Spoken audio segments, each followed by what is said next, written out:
Good afternoon H কিচেনের বন্ধুরা, আজ আমি বানাবো পেস্তা কেশর লস্যি। তাহলে চলুন দেখে নেওয়া যাক।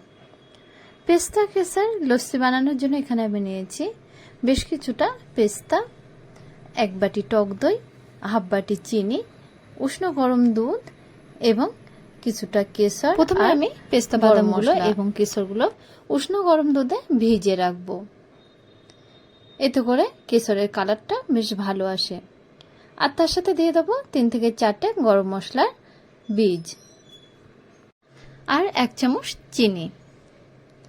আধা ঘন্টা ভিজিয়ে রাখার পরে বেশ ভালো মতো মিহি একটা পেস্ট বানিয়ে নিয়েছি। এবার একটা বড় পাত্রের মধ্যে নিয়ে নিচ্ছি 1 বাটি টক দই।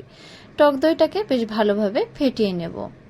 খুব বেশি পাতলা করে ফেটিয়ে নেওয়া যাবে না, একটু ঘন থাকবে। এই অবস্থায় আমি দিয়ে দিচ্ছি 1 চামচ সুগার পাউডার আর সামান্য পরিমাণে বিট লবণ। যারা মিষ্টি খেতে ভালোবাসেন তারা একটু মিষ্টি অ্যাড করে নিতে পারেন। এবার একটা বাটির মধ্যে এই ফেটানো টক দইটা ঢেলে দিচ্ছি। আর দেখুন, টক দইয়ের মধ্যে মিশিয়ে দিচ্ছি পেস্তা এবং কেশরের পেস্টটা।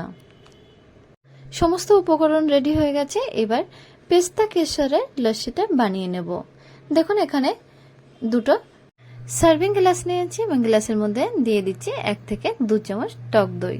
ফেটানো টক দইটা দেওয়ার পরে দিয়ে দিচ্ছি 3 থেকে 4 টুকরো আইস কিউব। এরপরে দিয়ে দিচ্ছি টক দই, কেশর, পেস্তার মিক্সচারটা। এরপরে তার উপরে দিয়ে দেবো আবারও 1 থেকে 1.5 চামচ ফেটানো টক দই।